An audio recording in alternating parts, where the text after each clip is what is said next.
Hola amigos, bienvenidos a mi espacio, soy David Parcerisa y hoy vamos a hablar sobre este terrible terremoto que el pasado 16 de abril sacudió y asoló Ecuador, dejando una cifra de 525 fallecidos. Un total de 1.700 desaparecidos y más de 4.000 heridos. Las cifras son ciertamente espantosas. Lo que ha sucedido es realmente muy duro y muy difícil de encajar para los que no hemos estado ahí. Desde este canal, ante todo, pues todo nuestro apoyo a los compañeros latinoamericanos que están sufriendo las consecuencias de esta desgracia. Este terremoto tuvo una magnitud de 7,8 grados la escala Richter, muy elevada, y el epicentro del sismo se produjo en Pedernales, en Manabí, concretamente a 20 kilómetros de profundidad.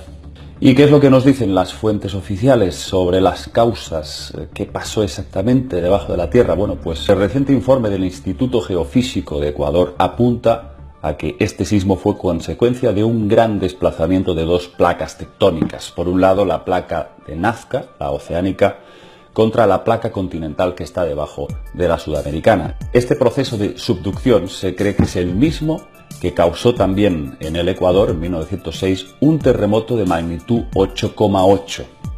De hecho, este terremoto del pasado viernes ha sido el más grave de los últimos 67 años, casi nada.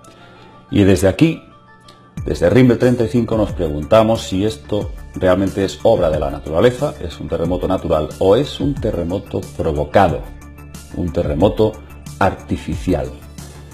Desde luego ya no estamos en 1906, estamos en el siglo XXI y por increíble que pueda resultar afirmar esto, podemos asegurar absolutamente que muchos terremotos no son naturales. Vienen de la mano del hombre, a través de un sistema de antenas conocido como el proyecto HAARP. Se ha hablado mucho sobre este proyecto, pero creo que nunca la sociedad en la que seguimos inmersos no acaba de ser consciente de la gravedad de esta situación y del peligro que entraña este proyecto. Las siglas HAARP se resuelven de la siguiente manera. Es el High Frequency Active Auroral Research Program, un sistema de influencia ionosférico financiado por la Fuerza Aérea y la Marina de los Estados Unidos, en la que también participaría la Universidad de Alaska. De hecho, el HAARP se encuentra en Gacona, Alaska. Se trata de una instalación formada por 180 antenas activadas simultáneamente que emiten hasta 1 billón de ondas de radio de alta frecuencia hacia la atmósfera.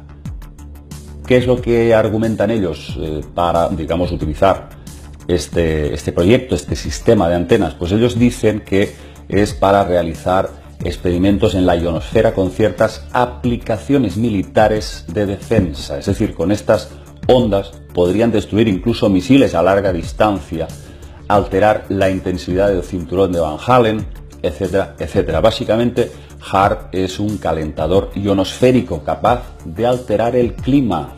Cuidado con eso también. Es toda un arma geofísica. En caso de querer dañar a un país enemigo, con el HAARP pueden provocar sequías, inundaciones, tormentas eléctricas devastadoras, huracanes y, por supuesto, y a eso vamos hoy, provocar terremotos. Para generar un terremoto, ellos no lanzan esas ondas bombardeando en un punto concreto de la Tierra. Lo que suelen hacer es focalizar esas ondas hacia la atmósfera. Esas ondas rebotan contra la ionosfera y se convierten en una ráfaga de ondas electromagnéticas de 1.000 millones de vatios que bombardean contra las rocas del subsuelo de la zona que quieren provocar el sismo, llegando a romper y desplazar placas tectónicas. La pregunta que muchos de vosotros os estáis haciendo es ¿cómo saber cuándo un terremoto es natural y cuándo puede ser provocado por la élite? Bueno, pues hay varias formas y una de ellas es por la profundidad, es decir, lo que los centros sismográficos registran para saber dónde se ha producido el epicentro de ese terremoto. Fijaos, os voy a poner un ejemplo, a ver si esto os parece casualidad o no. Yo creo que las probabilidades de que sea casual son casi inexistentes. En Venezuela, el 8 de enero de 2010, se produjo un terremoto con una profundidad de 10 kilómetros. En Honduras, el 11 de enero de 2010, otro terremoto con profundidad de 10 kilómetros. En Haití, el 12 de enero de 2010, otra vez, profundidad 10 kilómetros. Y el resto de las réplicas que hubo posteriormente a estos sismos tenían efectivamente profundidades de 10 kilómetros. En este caso, del terremoto del 16 de abril, en Ecuador, el epicentro, como hemos dicho antes, estaba a 20 kilómetros. O sea que cada vez parece que, en el caso de que haya sido provocado, tienen la capacidad cada vez más de llegar más lejos, más profundo, el provocar ese sismo. Existen rumores, como muchos de vosotros, los más avezados dentro de las conspiraciones, de que en el terremoto de Japón actuó HAARP y que ciertos líderes políticos japoneses, al no haber aceptado ciertas negociaciones con Estados Unidos, se les amenazó con lo que la élite llama nuestra máquina de terremotos. Yo no digo que haya pasado esto en Ecuador, pero bueno, fijaos en un detalle. En Estados Unidos tienen un nivel de peligrosidad de lo más elevado del planeta para sufrir terremotos. Ahí está la gran falla de San Andrés, que recorre por unos 1.300 kilómetros bajo el estado de California. Es una falla que los geofísicos llaman la falla transformante. ¿Qué es una falla transformante? Pues bueno, es algo que lógicamente, estadísticamente hablando, tiene que dar, por supuesto, muchísimos más sismos de los que actualmente se están produciendo. Es decir, deberían de darse mucho más a menudo una serie de sismos muy graves.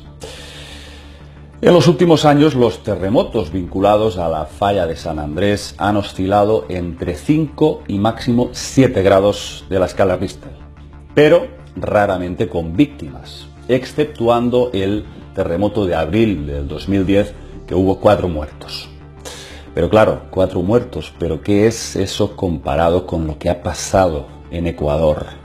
525 fallecidos. Terrible. Claro, muchos diréis, bueno, ¿qué está intentando decirnos David?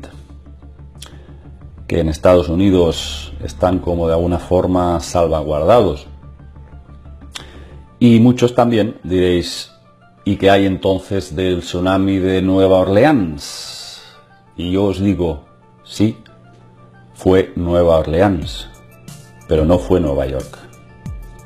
Ahí lo dejo, para quien quiera entenderlo o pueda entenderlo. Yo lo dejo para que reflexionéis. Os he dado unos datos, os he dado una información. No las tengo todas de que esto haya sido un terremoto natural. Tampoco estoy afirmando que haya sido provocado, pero estoy viendo ciertos detalles que no me acaban de encajar y de que haya una serie de países que precisamente no interesan a la élite. Ahí lo dejo, amigos, ahí lo dejo. Desde aquí, desde Rimbel 35, muchos ánimos y todo nuestro apoyo para todas las víctimas y todos los afectados por este terrible desastre, y que desde luego pues nosotros os enviamos mucha luz y mucha esperanza para que sigáis adelante. Y nada, no puedo decir nada más, simplemente que lo siento mucho lo que ha ocurrido, y desde aquí os enviamos un abrazo. Nos vemos en el siguiente videoprograma.